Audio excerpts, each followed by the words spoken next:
San Bartolomé de Tirajana experimenta desde hace algunas semanas un incendio político sin precedentes, un incendio que ha movilizado a la sociedad civil contra el nuevo Plan General de Ordenación redactado por la empresa pública Gesplan del Gobierno de Canarias. Un plan que se ha redactado a la medida, a su vez, de la Ley de Modernización Turística y que establece condiciones verdaderamente llamativas y draconianas para los pequeños propietarios de muchos bungalows y apartamentos en el sur de Gran Canaria. Estamos en este momento en una zona, en uno de los iconos turísticos de Gran Canaria, en la zona de Las Burras, San Agustín, en el municipio de San Bartolomé de Tirajana, y estamos con una de las personas que mejor conocen este conflicto y que se ha movilizado desde el principio para atender las peticiones de cientos de ciudadanos, que ya son miles, alarmados por la redacción de ese plan general y por la redacción de la ley de modernización turística y de los decretos que la desarrollan. Se trata de Davinia Arbelo, ella es concejal de San Bartolomé También Puede. Hola, Davinia. Hola, Teresa. Me gustaría que empezáramos esta entrevista. Querríamos hablar de ese macroincendio que se ha desatado alrededor del plan general y de la ley de modernización y sus decretos, pero sobre todo me gustaría empezar, Davinia, preguntando cómo llegó hasta ustedes cómo detectaron ustedes las primeras preocupaciones o las primeras alertas de los ciudadanos sobre esta cuestión.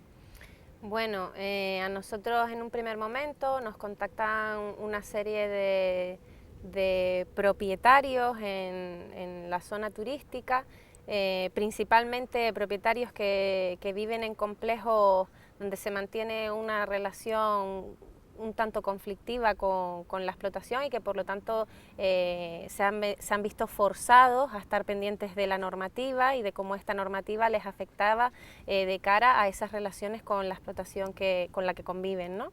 Entonces ellos mismos pues han ido alertando a sus propios vecinos que viven en los edificios turísticos y que residen en ellos de manera legal, me gusta siempre aclarar, de manera absolutamente legal.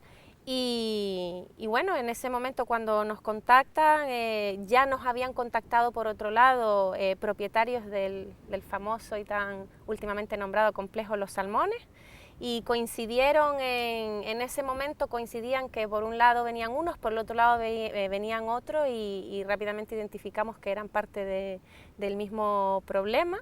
Y que bueno, que merecía la pena que nos reuniésemos todos conjuntamente y finalmente pues después de confirmar, accediendo a la propia normativa, que lo que se nos estaba trasladando era absolutamente cierto. Sí tengo que decir también que como todos ustedes cada día vamos conociendo un poquito mejor la problemática, la trascendencia de la misma, ¿no? Porque cada día se descubre algo en la letra pequeña. Eso es, entonces bueno, en ese primer momento sí vimos claro que verdaderamente el Plan General de San Bartolomé de Tirajana introducía por primera vez esa prohibición expresa del uso residencial en el suelo turístico, que además calificaba como turístico, o sea, directamente en las parcelas, en las fichas de las parcelas del planeamiento aparecía en el uso principal la palabra turístico, que hasta este momento no era así, ¿no? En esa casilla de las parcelas, de las fichas de las parcelas, lo que venía diciendo hasta ahora era casas vacacionales, apartamentos bungalow, ¿vale? No se decía turístico expresamente, y esto es importante destacarlo porque hay quien pudiera decir no, pero es que es lo mismo, no, si fuera lo mismo pondría lo mismo, ¿no? Legalmente hablando. Y también confirmábamos la relación que todo esto tenía con la normativa turística más reciente, la 2/2013, que se modifica en el 2015, y el decreto de desarrollo también en el 2015. Eso significa que lo que en un primer momento es identificado por los propietarios como una alerta que tiene que ver con el plan general, cuando la gente se pone a leer la letra pequeña empieza a descubrir que no, que el plan es simplemente la pieza de un marco jurídico mucho más amplio que se inserta a partir de la Ley de Modernización Turística y que conecta perfectamente con un decreto que habla expresamente no ya de prohibir la figura del propietario residente, sino que incluso casi que advierte con la posibilidad de una expropiación, podríamos decir encubierta, pero ni siquiera eso. La pregunta venía, cuando este asunto salta en el ayuntamiento, ¿ustedes creen que el ayuntamiento, porque no fue el ayuntamiento quien redactó el plan general, el ayuntamiento tenía claro qué es lo que recibió cuando recibió el plan general? Sí, absolutamente. A ver, la propia ley, el preámbulo de la ley habla de la especialización del suelo, habla del fenómeno de la residencialización, o sea, el proyecto es claro, ha habido un diagnóstico en el que se habla del deterioro de la zona turística, el diagnóstico es que ese deterioro se debe a la residencialización y por lo tanto la solución pasa por la especialización del suelo y la desresidencialización. Eso ya en la normativa turística. El plan general lo redacta la empresa pública dependiente del Gobierno de Canarias, pero lo hace en continuo contacto con el ayuntamiento, con los informes del ayuntamiento, y el ayuntamiento está informado en todo momento. Además, también ha habido toda una serie de... O sea, se han aprobado instrumentos de ordenación anteriores y superiores al Plan General de Ordenación, el Plan General Insular y el PTOTI, el Plan Especial Territorial, y nuestro alcalde era consejero del Cabildo cuando eso se sometía a votación y votaba a favor de los mismos. O sea, no es algo que de repente le llegue al ayuntamiento un documento y que a lo mejor no ha llegado todavía a leerse el artículo 33.6b en el que se prohíbe la residencialización.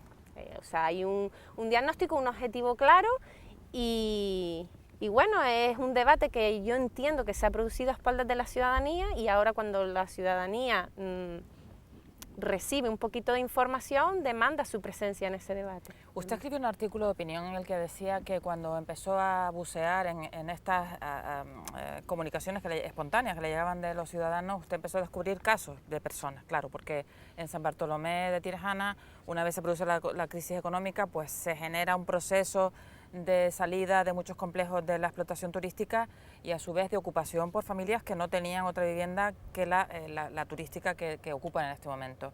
Me gustaría que nos describiera cómo es el tejido social que usted ha detectado al analizar eso. Pues efectivamente hay de todo, hay tantos casos diferentes, ¿no? A mí me dijo alguien de la oposición de este municipio que bueno, que la plataforma no iba a llegar a nada y que la organización de los afectados era muy difícil porque pues, la casuística era tan grande y los afectados son tan heterogéneos, ¿no? Los casos son tan heterogéneos que probablemente no iba a llegar a nada. Y yo le dije, bueno,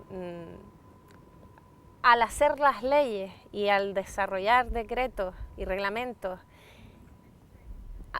entendiéndolos a todos como la misma cosa, e intentando pasarles el rodillo por encima, ustedes han hecho que ese colectivo deje de ser heterogéneo y todos ahora se ven parte de una misma cosa, se ven parte de un proceso a través del cual se está agrediendo el título constitutivo de su propiedad, se está limitando un uso de sus propiedades sin que se les haya informado, sin que se les haya invitado a participar del debate y casi con nocturnidad y alevosía con esa exposición pública durante el mes de agosto. O sea, ¿quién ha hecho que ese colectivo se sienta homogéneo? No hemos sido nosotros, precisamente. Usted utilizaba una expresión muy gráfica, decía que había visto a personas con el miedo reflejado en la cara y en las manos. Explique cómo ha sido eso. Sí, yo me refiero a una primerísima reunión que convocábamos y en la que, bueno, vi parejas jóvenes con niños que no les dejaban escuchar. Yo es que como soy madre también, pues me solidarizo mucho con ellos, ¿no? Sé que es difícil y los veías ahí, ¿no? Y el padre se llevaba al niño fuera y otra vez volvía a entrar, señoras mayores que bueno, me agarraron de las manos, ¿qué me recomiendas que hagas? Y claro, tú miras a esa gente a los ojos y ¿qué le dices? Yo, pues como dije en el artículo, yo no vi a ningún empresario allí que quisiera alquilar su apartamento de manera irregular, o sea, vi gente que se encontraba en un limbo, que desconocía la información, que es que para mí eso es lo más grave, ¿no? Que los propietarios desconozcan la información. Claro, cuando desconoces te asustas, ¿no? Yo ahora lo que le digo a la gente es que de miedo nada, el miedo era antes que no sabíamos lo que estaba pasando, ahora que lo sabemos qué caminos podemos tomar para evitarlo, ¿no? Cuando no lo sabes, cuando eres ignorante, sí, a lo mejor estás feliz, cuando eres ignorante de lo que está pasando, puede que no estés preocupado, pero lo que te puede ocurrir es mucho más grave, ¿no? Todavía no se conoce la posición que va a tomar el gobierno de Canarias ha insinuado, ha dicho de una forma un poco light, que va a revisar el decreto que da origen a toda esta alarma social, porque a estas alturas es bastante absurdo no reconocer que hay un estado de alarma social elevado.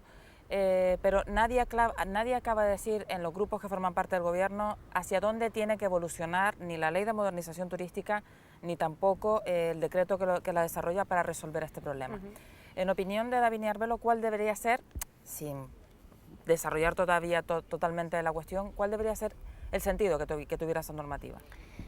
Bueno, yo entiendo que lo primero es paralizar este proceso administrativo de aprobación del Plan General de San Bartolomé de Tirajana. Paralizarlo porque con esta oposición tan clara y tan grande y ante esta alarma social, como tú dices, no puede salir un plan general adelante, y menos afectando a tanta gente de manera negativa. Entonces, lo primero, la paralización del plan. ¿Qué ocurre? Que es cierto que este plan, como cualquier plan, está obligado a integrar la normativa vigente. Vale, hablamos ahora de la ley y de los decretos, el 85 y el 113. Nosotros en su momento denunciamos el 85 en relación con el plan, porque entendemos que el alquiler vacacional forma parte de la fórmula que se ha ideado para, en última instancia, producir esa especialización del suelo, pero el que afecta de manera más directa a los residentes en zona turística y a los propietarios en general en la zona turística es el 85. ¿Qué creemos nosotros? Nosotros entendemos que se tiene que abrir el debate, y que se tiene que permitir, tiene que haber espacio en ese debate para los afectados. Tiene que hacerse un diagnóstico real de lo que ocurre en este sur, no puede ser un diagnóstico a la medida de los delirios de algunos políticos o de algunos empresarios. O sea, tiene que ser un debate real que permita la elaboración de un plan que realmente reconozca la realidad que hay en San Bartolomé de Tirajana y proyecte un modelo de ciudad futuro, pero partiendo de la realidad, partiendo de los derechos consolidados, partiendo de los usos legales, partiendo del respeto a la propiedad y a la gente que vive aquí. Y por supuesto que nosotros entendemos que en San Bartolomé de Tirajana está gran parte del motor económico de la isla, pero que para defender los intereses generales de la isla tenemos un cabildo estupendo y que nuestros políticos en San Bartolomé y nuestro alcalde en especial tiene que velar por los intereses también de los vecinos de este municipio, y que es a ellos y a nosotros a los que nos toca el papel de defender eso, de defender esos derechos y de ser capaces de construir un modelo que los reconozca y que los integre, no que los segregue y que los castigue. Hay una cuestión que tiene que ver con la redacción específica del decreto que desarrolla la ley turística y determinados porcentajes que se manejan para los supuestos en los que una comunidad pueda expulsar literalmente a un propietario, incluso sustituirlo, porque la ley utiliza esa expresión. Hay determinados porcentajes de los cuales resulta muy difícil pensar que eso sea redactado de manera ligera o alegre, es decir, eso parece redactado para conseguir un determinado fin. Usted en un determinado momento habló de la hipótesis de que hubiese, digamos, grupos de presión empresariales agazapados a la espera de que se deteriorara la situación para aprovecharse, digamos, de la precariedad económica de la gente, de los más pequeños. ¿Ha visto con claridad la configuración de alguno de esos grupos de presión? ¿Le sigue sonando eso? Yo, o sea, más que reconocer a quienes expresamente están agazapados para asaltar, lo que sí veo es que nuestras administraciones están poniendo al servicio de quien así guste la propiedad de miles de personas de manera prácticamente gratuita, y avalado además esa práctica de acceder a eso, avalado con incentivos desde la administración. O sea, es carnaza, es una normativa que se configura para dar respaldo al final a aquellas empresas que se decidan a invertir en la modernización, que yo entiendo que pueda ser muy deseada, pero que bueno, al final es eso, una normativa, porque a mí me preguntaban, pero esto ¿cómo puede ser? ¿No? ¿Cómo puede ser que esto se estuviese pretendiendo hacer? Pero es que se están agrediendo derechos constitucionales, es que, ¿no? La gente dice, no, es que esto, por eso mucha gente no termina de creérselo, ¿no? Porque parece tan exagerado todo, ¿no? Y claro, cuando uno intenta averiguar cómo se iba a llevar todo esto a la práctica, claro, dices, no, es que, como bien dijo Castellano, y esto sí lo recuerdo perfectamente, es que esto es deseable por todos y se hará despacito. Sí. No sé si fue despacito la palabra que usó, pero que no iba a ser de repente. Claro. Lo vamos a apropiar, pero despacito. Despacito. Entonces el despacito es lo que hace que este tipo de cosas sean posibles, que este tipo de medidas se implementen. ¿Por qué? Porque la gente no se solidariza, la gente no entiende que hay un problema colectivo en la medida que hay una normativa que les desprotege y que ampara a los que están intentando hacerse con su propiedad a precios irrisorios, en el mejor de los casos. Y claro, era una cosa que se iba a interpretar como problemas internos de comunidades, en aquellos lugares donde la inversión estuviese interesada, en donde no, y los propietarios ni siquiera llegasen a conocer algo de la información, quedarían fuera de ordenación. Ya algún hijo se enteraría cuando pidiese alguna licencia y no se la concediesen para arreglar el complejo de que efectivamente se habían quedado fuera de ordenación, y así una serie de etcéteras, ¿no? de las diferentes combinaciones que podían suceder y que se podían interpretar como realidades distintas cuando en realidad son todas parte de la misma. Vamos terminando. Hay una pregunta que no quiero dejar en el tintero. Es evidente que en el municipio, en la zona turística de San Bartolomé, hay un determinados núcleos de propiedad que sí que acusan un deterioro importante y que no están a la altura de la imagen que debe ofrecer un municipio turístico como es el de San Bartolomé, con una joya como es la de Maspalomas y Sultunas. Entonces, ¿cuál sucintamente cree usted que sea la solución para dar con la clave de mejorar el aspecto sin atropellar a los propietarios?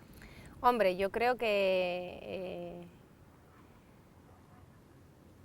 en lo que se refiere al deterioro de las piezas turísticas consolidadas, especialmente, que es en las que se ha puesto el foco, en la responsabilidad del deterioro, creo que ha participado mucha gente, y no solo en viviendas concretas, porque sus propietarios, por cualquier motivo, no hayan tenido la posibilidad de arreglarlas y mantenerlas como a todo el mundo nos gustaría, sino también de las zonas públicas, de la seguridad ciudadana. Estamos hablando de un deterioro que no es unilateral, que no viene dado solamente por la dejación de los propietarios, y que tiene que, o sea, que para poder dar soluciones reales hay que analizar la realidad desde todas sus perspectivas, ¿no? Porque si no, lo que hacemos es focalizar en un cabeza de turco que al final se lleva todo el peso de la problemática, cuando no es cierto que sea el único, ni que no esté relacionado con el resto de cuestiones, ¿no? Oiga, ¿y la siguen tratando como una incendiaria en el ayuntamiento? El alcalde más o menos venía a decir que usted era prácticamente la que llevaba la antorcha de la alarma social incendiando San Bartolomé. Sí, no, sí, hasta ayer mismo creo que hacía él unas declaraciones diciendo que bueno, que todo esto era pues una fuerza política que se maneja muy bien en las redes, nombró a Podemos. Yo no sé Podemos hasta qué punto tiene algo que ver con esto. Yo sé que a nosotros nos contactan porque San Bartolomé también tiene 2 concejales en la corporación local, nos dan una información, y que lo que ha alarmado a la gente es que después de conocer esa información se han ido a la normativa y han leído lo que nosotros le hemos dicho y no han leído lo que el alcalde dice. Entonces creo que eso es lo que ha alarmado a los vecinos, no nosotros. Veremos, todavía queda mucho recorrido, no solamente del plan general y de su tramitación, sino también de los decretos que el Gobierno de Canarias no le ha quedado más remedio que decir que finalmente los modificará o los revisará. Davinia Arbelo, concejal de San Bartolomé, también puede en San Bartolomé Tirajana. Gracias por atendernos. A ti, gracias.